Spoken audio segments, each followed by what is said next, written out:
ser de 2 personas. Hay mesones en donde por condición particular hay solo 3 microscopios. Y tengo entendido que es solo un mesón que tiene 3 microscopios, que es el mesón donde está el microscopio de proyección. Todos los demás mesones se pueden habilitar con 4 microscopios. Y todos los demás mesones se van a habilitar con 4 microscopios para que hagan de a 2. Entonces solo las personas que están en el microscopio que está donde yo proyecto, que es el microscopio grande, ese mesón puede trabajar de a 3. Todos los demás tienen que trabajar de a 2. Reacomodamos a la gente. Yo les había dicho, esto se hace en pares porque las carpetas vienen de pares, pero ustedes insistieron, no, que yo me quiero quedar acá, que lejos, que no sé qué. Los microscopios tienen 4 disposiciones, 4 microscopios se ponen ahí, ojalá los 4 funcionen y se montan grupos de a 2. ¿Ya? ¿Y si no funcionan los 4? Mire, Pizarro, no me complique el existir. En la eventualidad de que suceda lo que está sucediendo, Pizarro, solo en esa eventualidad no nos vamos a hacer trauma ni vamos a quemar el mundo. Y esa semana ese grupo trabajará 3 personas, ¿ya? Ya, si usted lo dice. ¿Cómo? La leche, ¿cómo hace? ¿Cómo se llama el práctico? ¿Viste con la chica?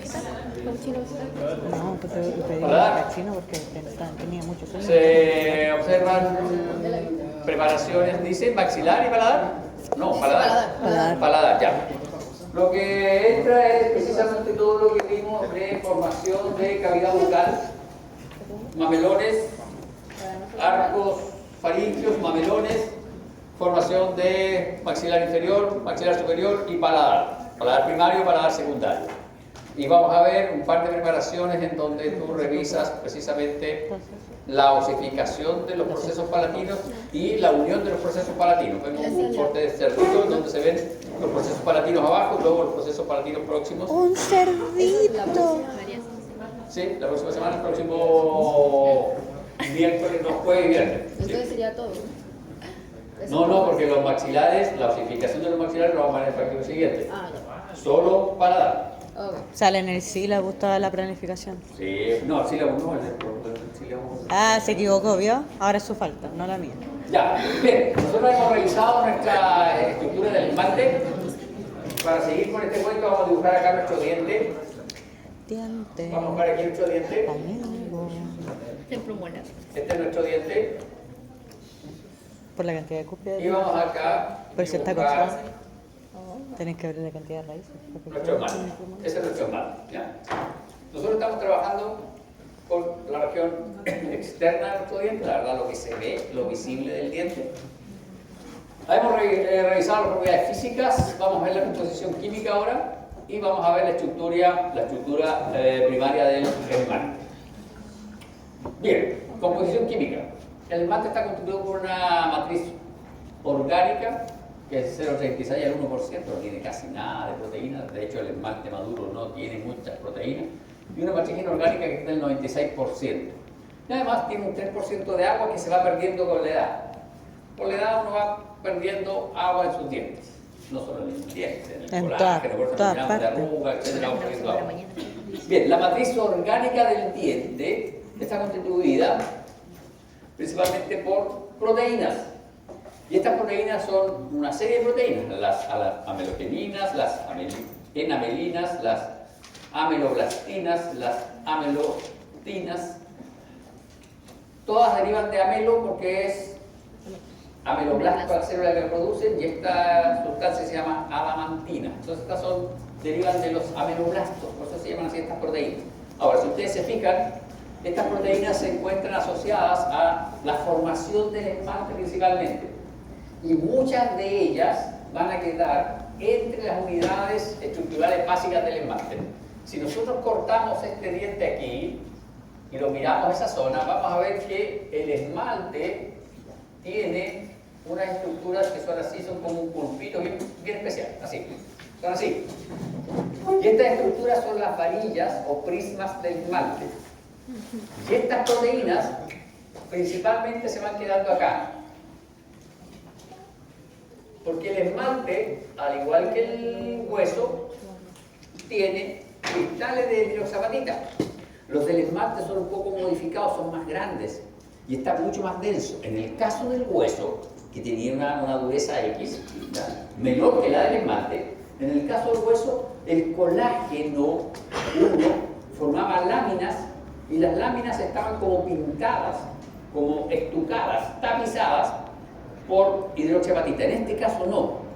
En este caso la hidroxiapatita, los cristales, forman esta estructura sólida y por fuera quedan las proteínas, formando una especie de matriz para que se unan aquí al lado otras unidades.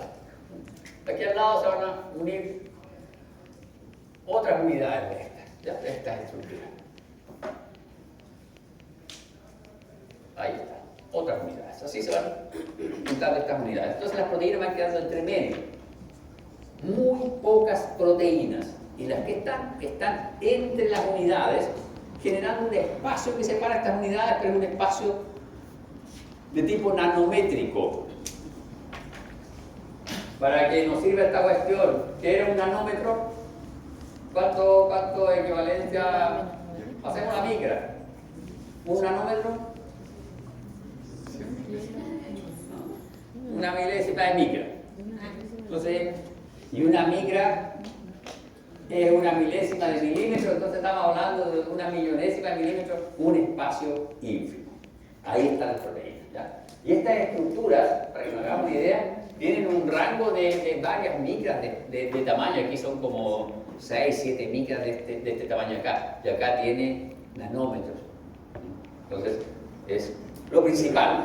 El principal componente de estas estructuras son cristales de hidroxiapatita y estas proteínas estarían participando en la unión, en la estructuración de estas estructuras y luego desaparecen. Si ustedes se fijan, el único colágeno que hay es el colágeno 7 y se observa en la carne. ¿Dónde está la carne? La carne estaba aquí. Entre la dentina y el esmalte. Ahí está la carne. Conexión amelodentinaria, la conexión entre el esmalte y la dentina. Aquí estaría nuestro colágeno 7. Colágeno 7, ahí. Y en muy baja cantidad. Pero todo esto tiene muy poca proteína. Muy poca proteína. De hecho, es bastante difícil poder determinar qué proteínas tiene el esmalte en exclusiva. Porque como esta estructura es muy dura, para sacarla cuesta mucho sacarla pura, ¿no? Separarla de la dentina en forma pura para poder disolverla y obtener las proteínas. Entonces, son muy pocas las proteínas que tiene.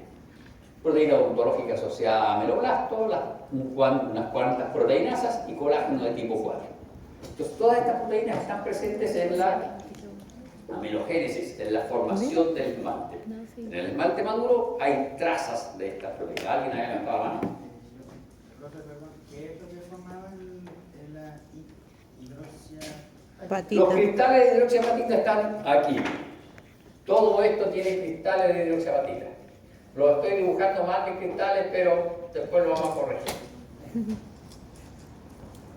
Todo eso es hidroxiapatita. Lo vamos a dibujar así redondito. Todo eso es hidroxiapatita. ¿Y los remedios tienen? Y entre cada una de estas unidades, esta unidad, al lado está la otra, entre estas unidades están las proteínas. No en el interior, en el interior, en la varilla. Cada una de estas unidades se llaman varillas. Ya vamos a ver por qué se llaman varillas. Pero se llaman varillas. En el interior de estas varillas hay muy poca proteína. La mayoría está en este espacio entre las varillas. Profe, pero esas proteínas son las que dice ahí, proteína odontológica asociada a ameloblasto. Todas estas proteínas participan en la formación del esmalte y todas ellas están durante la amelogénesis. Muchas de ellas desaparecen y nunca las vas a encontrar y algunas de ellas las vas a encontrar en este espacio en el esmalte maduro. ¿Ya? Sin embargo, para ustedes, como futuros dentistas, estas proteínas son bien poco relevantes. Lo que importa para ustedes es el prisma, la constitución del prisma, el hecho de que el prisma sea unos cristales de hidroxiapatita que son sales de calcio.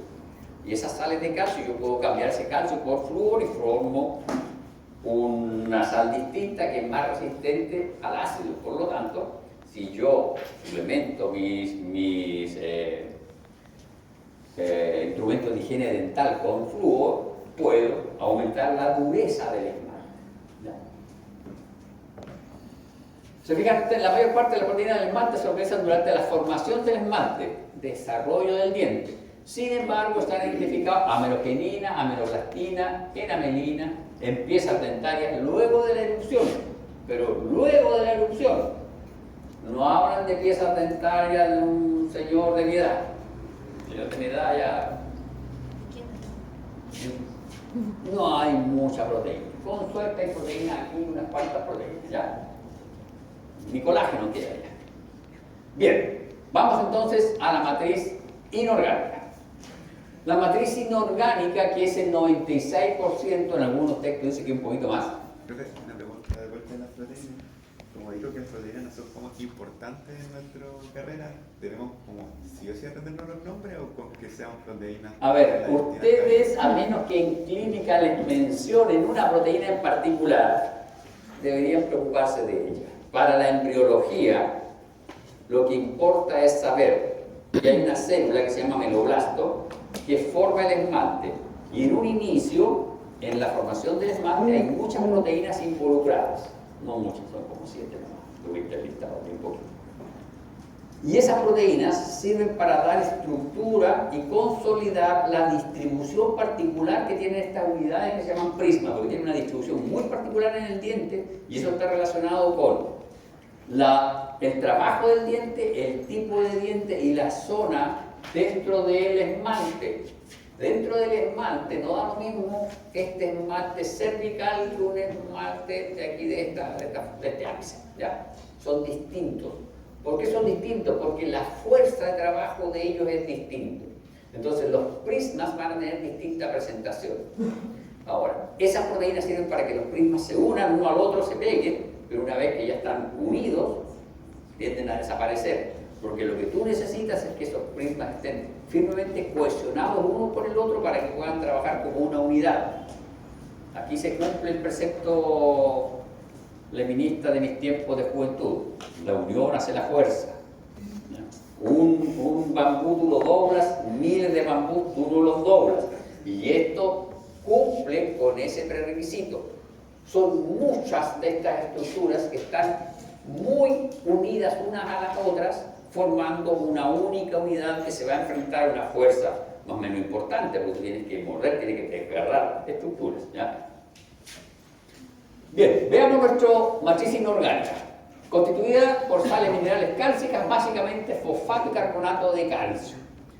Y estas forman unos cristales que son los de hidroxiapatita. Veamos los cristales, si ustedes se fijan, tiene 100 a 1000 nanómetros, o sea, de longitud tiene 0,1 micra de largo, por 70 nanómetros, por 0,7 micras de espesor. Son pequeños ladrillos que tienen ese tamaño. Y tenemos que formar, habíamos dicho que aquí el esmalte tenía 3 milímetros y aquí tenía 1 milímetro más o menos, eso habíamos dicho. Con unidades de 0,1 micra de largo, tenemos que formar una estructura de 3 milímetros. Son muchas unidades que tenemos que juntar, ¿ya? Bien. Hay algunos oligoelementos como potasio, magnesio, flúor, manganeso. Lo interesante es el flúor, porque si el flúor se combina con los cristales de hidroxiapatita, forma la fluorohidroxiapatita. La fluorohidroxiapatita es más resistente a los tratamientos ácidos, ¿ya? Por lo tanto, va a resistir mejor la costumbre de andar comiendo limones, andar comiendo estos que son tan re buenos. Los Marisco. escabeche. No me digan nada. Cebolla también, supongo. La cebolla, sí, escabeche. es muy bien hecha. El ají es preferido.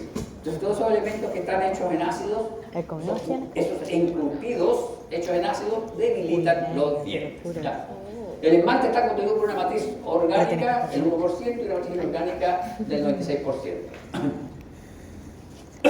El porcentaje de la matriz orgánica, recuerden, es bajito, va disminuyendo con la... Tenemos nuestros cristales de hidroxiapatita que tienen esta presentación aproximadamente, y lo que vamos a ver ahora es cómo esos cristales de hidroxiapatita, que son enanos, se van a organizar para formar una estructura. Es como si ustedes tienen los ladrillos. ¿Los ladrillos qué son? Tierra compactada. Si nosotros vamos a la tierra son pequeños trocitos de arenita. Esas arenitas se juntaron y formaron un ladrillo que es un rectángulo, y por ese rectángulo yo construyo muros. Acá pasa lo mismo. El ladrillo es nuestro cristal de hidroxiapatita. Lo que tenemos que ver ahora, perdón, la materia prima, la arena es nuestro cristal de hidroxiapatita. Lo que tenemos que ver ahora es cómo la célula, que es el ameloblasto, se las arregló para, con esa arena, formar un ladrillo. Ahora, ¿cuál es el ladrillo? El ladrillo es el prisma o bastón, ¿ya? Y este prisma o bastón tiene una forma bien particular que tiene que ver con la mecánica y tiene una forma bien particular de distribuirse en el diente que tiene que ver con el trabajo del diente. Pero, de nuevo, esa distribución particular que tiene que ver con el trabajo genera problemas, porque cuando uno tiene bruxismo, rompe los dientes. ¿Cierto? ¿Y por qué se rompe el diente? ¿Por qué revienta el diente? Porque hay una fuerza que se mantiene por mucho tiempo trabajando sobre esa unidad estructural dental. Vamos a ver por qué pasa eso. Bien, entonces, la unidad básica es el prisma. Y como la unidad básica es el prisma, vamos a tener esmalte prismático varillar o aprismático avarillar. Entonces, estas arenas, que son los cristales de hidroxiapatita, se pueden organizar en prismas o varillas. Y cuando se organizan en prismas o varillas, vamos a tener esmalte prismático o varillar. Ahora, en algunos casos, estos cristales de hidroxiapatita no se organizan formando estas varillas, ¿ya? Sino que forman una estructura un poco más laxa, que no tiene una forma muy definida. Y ese se llama esmalte aprismático o avarillar. Ese esmalte tiene dos localizaciones. Se localiza acá, en la periferia, y se localiza acá en la unión amelodentinaria. En esas dos localizaciones hay esmalte avarillar. El resto del esmalte es varillar o prismático. Y entonces las unidades secundarias son otros elementos que vamos a ver en la próxima clase. Bien, la unidad estructural básica del esmalte es nuestra prisma o varilla y está constituido por cristales de hidroxiapatita, que es organizado. Estas unidades le dan la característica del esmalte, que es un esmalte de tipo varilla. Ahora, este es el esmalte analizado por microscopía óptica, un diente desgastado, y nosotros si lo miramos, vamos a ver que hay unas líneas acá, más oscuritas, que tienen una suerte de estrías, que tienen una distribución como de arco. Pero si uno mira por debajo, aquí hay unas líneas más delgaditas. Esas líneas también tienen una distribución particular. Y esas líneas van desde aquí, vamos a dibujar acá nuestra conexión, vamos a este diente, lo vamos a amplificar acá. Vamos a tener nuestra dentina en azul y nuestro esmalte en negro. Y si ustedes se fijan, acá hay unas líneas que están así, pero por debajo de esas líneas, si uno mira con cuidadito, hay otras líneas. Y estas líneas van desde la conexión amelodentinaria hasta el borde externo del esmalte. Estas van así.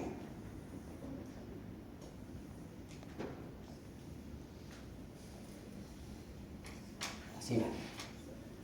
Estas estructuras son nuestros prismas. Y este rayado es un rayado que corresponde a una estructura secundaria del esmalte. Ese rayado, que aquí aparece denominado como estrías de Retzius, este rayado corresponde a un fenómeno óptico que se produce por el apilamiento de los prismas, ¿ya? Entonces, estas líneas que van desde la dentina hasta el borde externo del esmalte son nuestros prismas. Y si ustedes lo miran con cuidado, son puras varillitas, una encima de la otra, una al lado de la otra. Cuando esto lo revisamos por microscopía electrónica de barrido, comprobamos efectivamente. Ahí hay una varilla, ¿ven? Este es el dorso de una varilla y ahí al lado hay una cosa rara. Otro dorso. Este es el dorso de una varilla. Es como si ustedes estuvieran viendo este puntero aquí. ¿Se fijan? Ahí está el puntero. Pero a ambos bordes del puntero aparecen unos deditos así. Está el puntero y aparecen a ambos bordes del puntero aparecen cortadas como en otra dirección. Aquí se ve preferentemente longitudinal, en cambio acá se ve transversal. ¿Y eso por qué está dado? Eso está dado por una cosa bien simple. Física, mecánica. Si yo tengo unas estructuras así y le aplico peso, estas estructuras, esta de aquí va a colapsar. ¿Por qué? Porque el vector de fuerza se va a transmitir directo para acá. Estas estructuras de los dientes están así.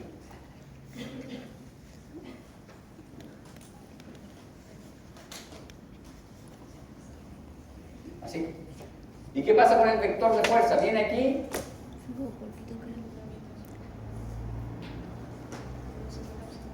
No colapsan las estructuras. ¿Ya? Y lo que estamos observando acá es el dorso de esta estructura y esos bordes son las patitas de la anterior. Es como si esto, lo que estamos viendo ahí, lo cortamos ahí.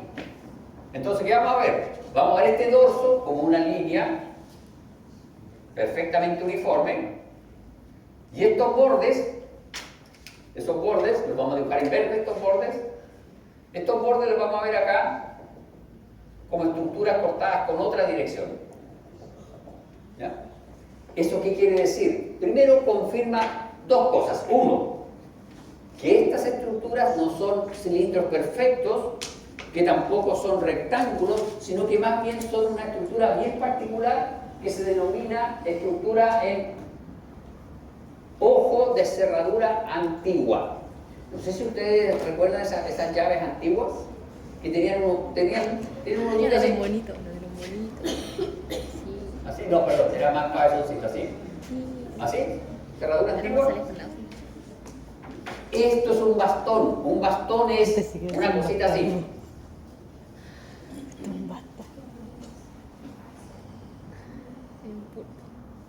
Así, es un bastón. Ah, es Es tridimensional. largo y tiene dos patitas. Es como este puntero, pero con dos patitas, así. Y se van apilando uno sobre otro. Ahora, ¿por qué yo veo aquí, esto corresponde a las patitas del bastón que estaba sobre este bastón? Esta es la cabeza de un bastón y estas son las patitas del bastón que estaba sobre este, así, estaba bien otro bastón aquí arriba. ¿Por qué este lo veo así longitudinal y estos los veo transversales? ¿Por qué pasa eso? Eso pasa, de nuevo, porque la naturaleza, bueno, si yo con millones y millones de años igual la hago, ¿sí? ¿Qué sucede? Sucede que volvemos al mismo concepto de acá. Tenemos estas de aquí, los cristales de hidroxiapatita están en ese sentido. Así están los cristales de hidroxiapatita aquí. Pero a medida que nos vamos acercando a la patita, los cristales de hidroxiapatita van cambiando su orientación para precisamente favorecer esto, que la fuerza se distribuya y el vector de fuerza, que era uno grande, se fragmente en varios vectores más pequeños y esa fuerza se disipe y abrace la cabeza del bastón que está por debajo. Esa es la idea funcional. Entonces, y eso es lo que estamos viendo aquí. El dorso de un bastón y a ambos lados las patitas del bastón siguiente. Y ahí, en ese espacio chiquitito que hay, debería haber proteínas. Ahora, si nosotros miramos este borde externo de acá, ¿se fijan? No hay lomos, no hay patitas. Esto es aprismático. Ese es el esmalte aprismático o avarillar del borde externo. ¿Bien? Entonces este sería el borde, esta sería la cavidad bucal. Acá está el esmalte que nosotros vemos y acá están nuestras varillas o prismas dispuestos. Profe, pero esas varillas son, digo que es como superficie, pero ¿de qué son específicamente? Esta es la superficie externa del diente. ¿Pero toda la superficie externa? ¿Sí? Esta es la superficie externa del diente. Y aquí está el esmalte aprismático y luego están estas varillas que van hasta la dentina. Entonces, si esta varilla está aquí, en este borde, tiene tantos milímetros de longitud, está aquí, tiene el doble o el triple de milímetros de longitud. Ahora, es interesante eso. Una célula que debe tener 30 micras por 10 micras del ameloblasto, construye una varilla así, una varilla así, de 30 centímetros de longitud. Mi diente de 30 centímetros de longitud. No lo puede hacer de a una, ¿cierto? Es como cuando usted se pone a estudiar esta materia. No la puede estudiar toda, tiene que estudiarla día a día. Hace Eso es lo un mismo. reto. El ameloblasto hace lo mismo y va día a día sintetizando estos elementos. Y esa síntesis día a día lo que hace es que genera un efecto bien particular. Vamos a volver a dibujar nuestro elemento acá. Como esto lo trabaja día a día nuestro ameloblasto, esto es así.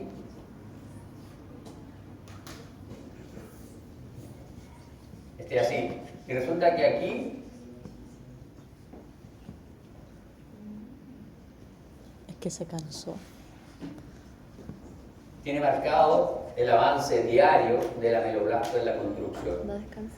Y estas estrías transversales que tiene nuestra varilla, cuando se van superponiendo, empiezan a generar este tipo de cosas, como las estrías de Rayleigh, empiezan a generar otro tipo de estructuras secundarias. Esa era lo que decía que se parecía Claro. a pintar. Sí.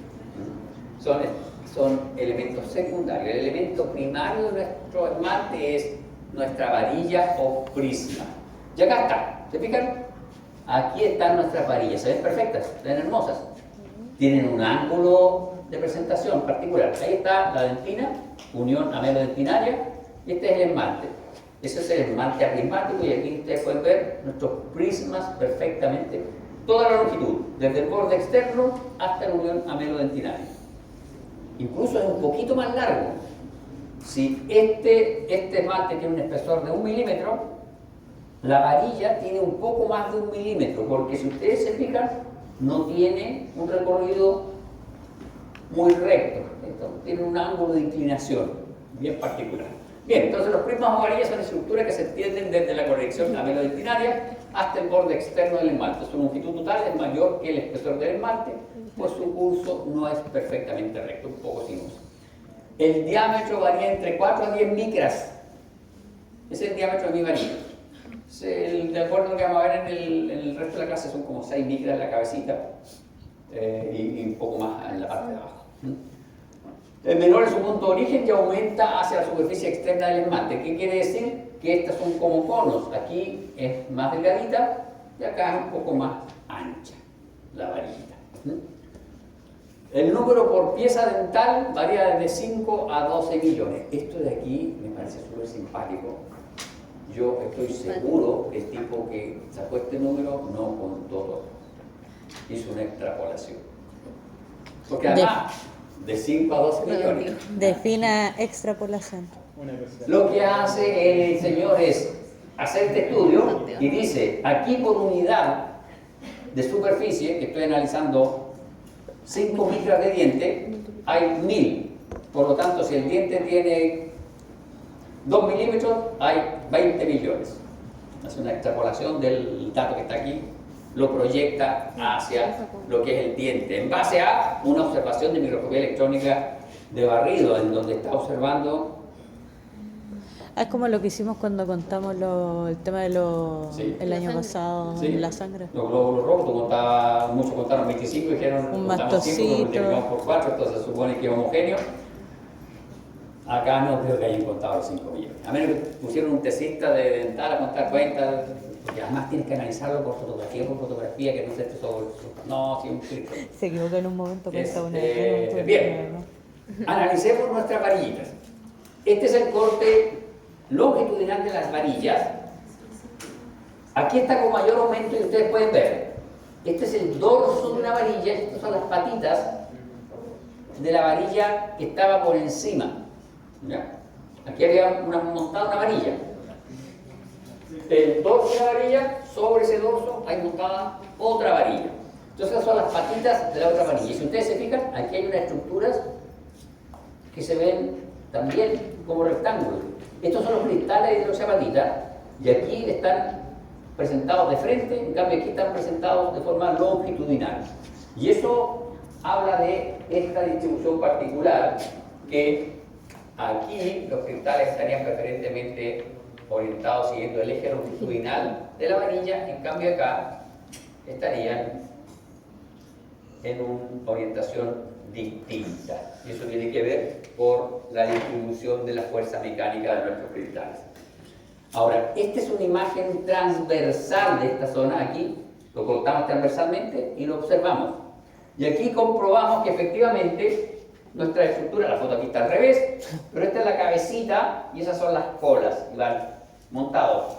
Este está montado sobre ese y así sucesivamente van formando pilas. Están de cabeza.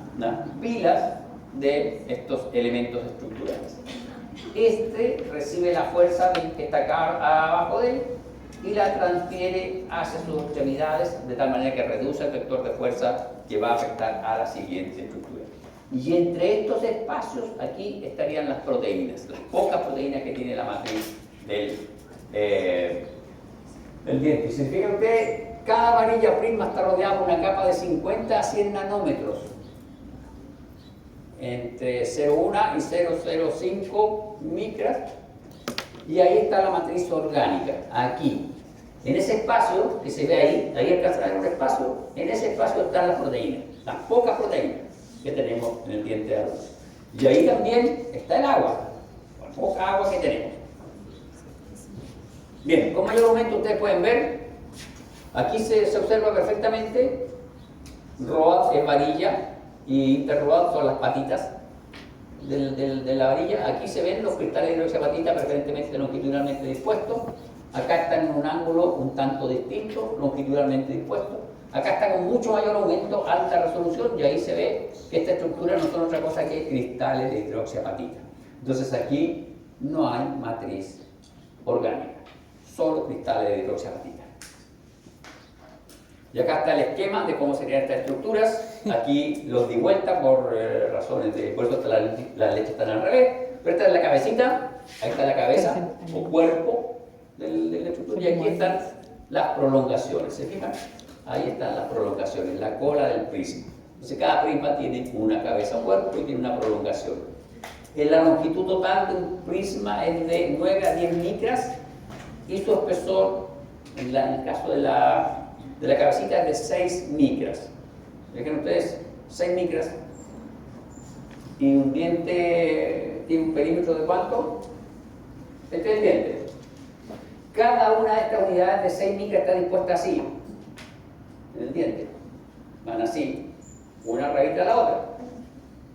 Y así van avanzando hacia arriba, pero en el perímetro se van poniendo una al lado de la otra. De ahí es donde esta gente saca el cálculo. Si esto tiene 6 micras y el diente tiene un perímetro de tantos centímetros, entonces tienen que haber tantas unidades, tantos millones de estas unidades. ¿Ya? ¿Entienden? Cada uno de estos elementos, cómo se disponen en el diente. Tengo mi diente y aquí van por alrededor. Van así. Bueno, no van tan así, van así. Y aquí en esta parte están así. ¿Ya? Ya, está claro el concepto de nuestra varilla, cómo están dispuestas, qué tienen adentro, lo más importante, cómo están dispuestos los cristales de hidroxiapatita en el interior de cada una de mis varillas. Ya, ahí Mira está, la patita, ahí está dibujando nuestra varillita, derecha, ahí está. ahí está mal dibujado. Bien. No está unido la- Acá está no está ejemplificado cómo estarían dispuestos los cristales de hidroxiapatita, por eso que uno cuando ve la imagen de microscopía electrónica, aquí en la cabeza están dispuestos en ese sentido, en cambio en las colas de los de al lado están dispuestos en un sentido distinto, y eso da razón a esta imagen que uno observa en microscopía electrónica de transmisión. Bien, ¿cómo está dispuesto en un diente? Este es un diente, y ustedes ven, acá está nuestra dentina, este es nuestro esmalte, acá está la zona cervical y acá está nuestra cúspide. Y vemos que estas varillitas están dispuestas así, y en la zona de la cúspide tienen un ángulo bastante recto, casi los 90 grados. Y estarían dispuestas así. Si uno las mira en este corte, se ven así, una dispuesta al lado de la otra. Y si uno la mira en el sentido longitudinal, ve que cada varilla tiene un estriado transversal. Y ese estriado transversal está dado por la velocidad con la que el ameloblasto sintetizó esa varilla. Si esta varilla tiene esta longitud, todo este pedacito lo sintetizó hoy día, esto lo sintetiza mañana, esto pasado mañana y así va avanzando. ¿Ya? Entonces no es una estructura continua y se va sintetizando por bloques. Eso hace que el diente vaya aumentando su espesor. Y es por eso que el ameloblasto va quedando fuera del diente. Y cuando el diente hace erupción, el ameloblasto se pierde. ¿Ya? Y aquí está la disposición. La disposición es radial. Esta es la pulpa, la dentina, la disposición es radial y se va acomodando como si fuese un ladrillo. No sé si ustedes han visto los silos antiguos, o sea, esas torres grandes en donde guardaban trigo y eran ladrillos. Lo mismo, la misma disposición tienen estos elementos. ¿El lugar con el que se peleaba Don Quijote? Claro, los molinos de viento también, muchos eran de ladrillo. La torre donde estaba secuestrada Rapunzel también era de ladrillo. La Fiona y Shrek también. Dime. Profe, entonces las estrías son las marcas que quedan de los puntos que se toman. Las estrías de Rexus son, si tú te fijas acá, mira, este es el avance. 1 día de trabajo, 2 días de trabajo, 3 días de trabajo, 4, 5 días de trabajo de los ameloblastos. Tú trabajas, te retiras, descansas y empiezas a trabajar de nuevo. Pero como se secó un poco el esmalte, cuando empieza a trabajar de nuevo, ahí queda una marca. Ahora, las estrías de Rexus se dan porque estas distribuciones aquí, mira, estos tienen una cierta inclinación y estas marquitas se van a ir desplazando. Van a ir desplazándose así, ¿ves? En ese sentido, porque estos siempre son iguales. Son 4 micras. A ver si lo podemos dibujar acá. Yo tengo, en este diente, aquí, yo tengo mi bastón. Este es un bastón. ¿Ya? Y este bastón está acá. Ambos tienen estructuras periódicas cada 4 micras. Pero si tú las juntas, ahora, como están en distintos ángulos y el ángulo va variando, cuando yo junto estas, son como las pistas de las canchas de atletismo. Todos los surcos donde va corriendo cada persona tienen el mismo espesor, pero cuando la cancha gira, los surcos giran. Acá pasa lo mismo. Como esta es un poco más larga que este, tiene un ángulo distinto, no están perfectamente solapadas, pese a que cada unidad tiene 4 micras. 4 micras, pero como esta tiene un ángulo distinto y es más larga, la línea que las une tiende a curvarse. Y eso es lo que generaba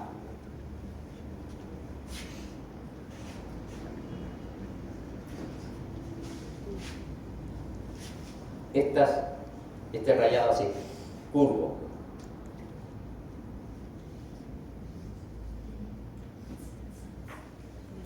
Bien. ¿Y esa es la última? No, nos quedan todas.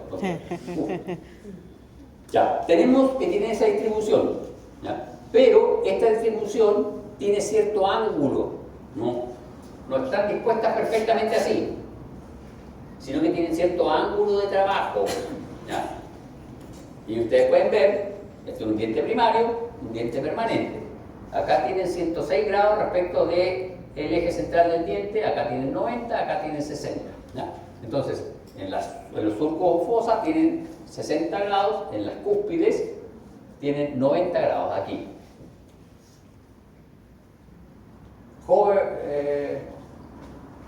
¿Qué joven? Joven, ¿le parece bueno esa cuestión o no? No. No, quiero. Qué capciosa la pregunta.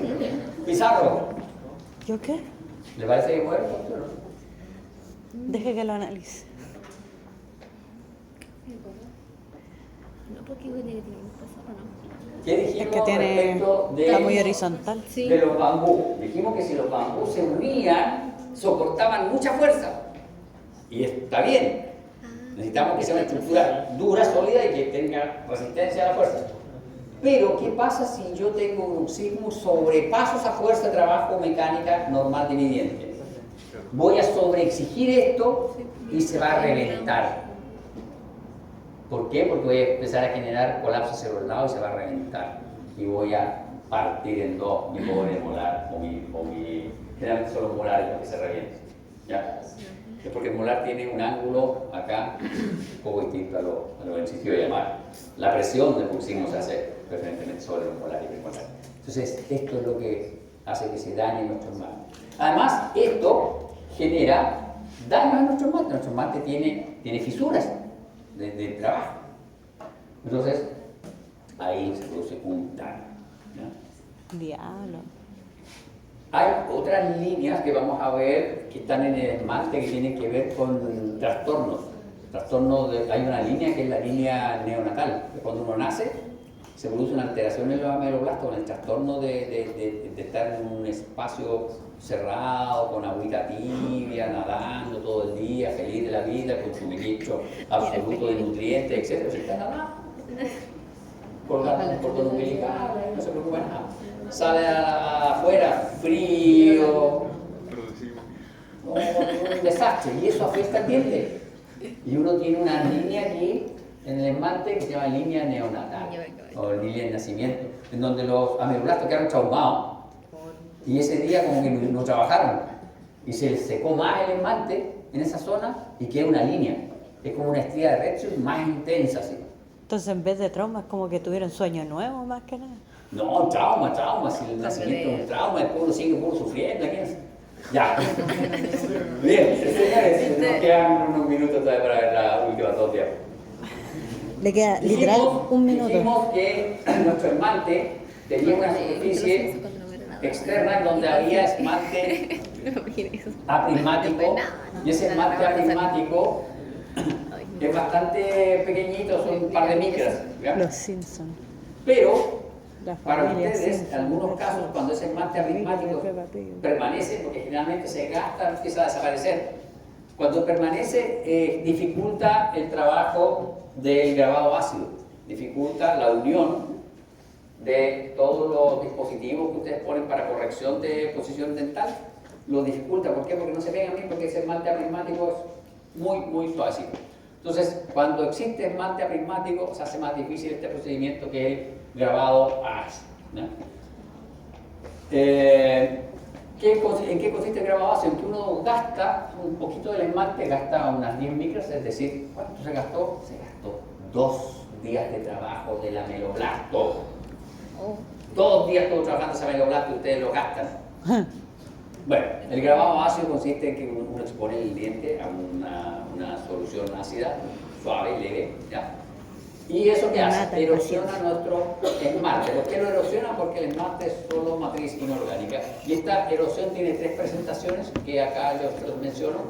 Esta es la primera presentación, la de tipo 1. El centro de la varilla, la cabecita de la varilla, se erosiona y la periferia no, quedan las puras patitas de la varilla. En este caso, quedan solo las patitas y la cabecita desaparece. Y en el tercero, el de tipo 3, la verdad que no se distribuye muy bien, no se ve, ahí hay unos centros, hay otras patitas, como que no es muy homogénea la idea. El punto es que con esto usted genera superficies irregulares que permiten y mejoran la adhesión. Y este es lo último respecto del esmalte aprismático o avarillar. La verdad que la excusa que dan para el esmalte aprismático acá, periférico, es bien compleja porque hablan de que los ameloblastos tendrían alteraciones en la longitud de su región de Tomes. El ameloblasto, que es una célula Del Tome. así, que tiene una porción en ángulo, y esa es su región de Tomes. Aquí sintetiza las varillas. Y resulta que, de acuerdo a una de las teorías, que es la de tipo P, habría modificaciones en la región de Tomes del ameloblasto y eso generaría que el ameloblasto no sintetiza varillas, sino que sintetiza esmalte avarillado, ¿ya? En el caso de las de tipo R, que son reacción-dependientes, hablan de que los ameloblastos que están formando un epitelio se agruparían, se asociarían y eso generaría estermantes. Forman un sindicato. La verdad que sí, como que si se sindicalizan, no sé, no... La verdad, desde el punto de vista de la histología, no me convence mucho la explicación. Esas son las explicaciones. A mí no me convence mucho. En cambio, el amarillar que está aquí, en la unión amelodentinaria, ¿Tenemos clase ahora? ¿En qué en se- este caso sí tiene razón la teoría. La teoría dice que ahí los ameloblastos no están bien organizados, no están bien conformados como un epitelio y están sintetizando el primer esmante, entonces ahí lo hacen más o menos nomás. Ya. Guau.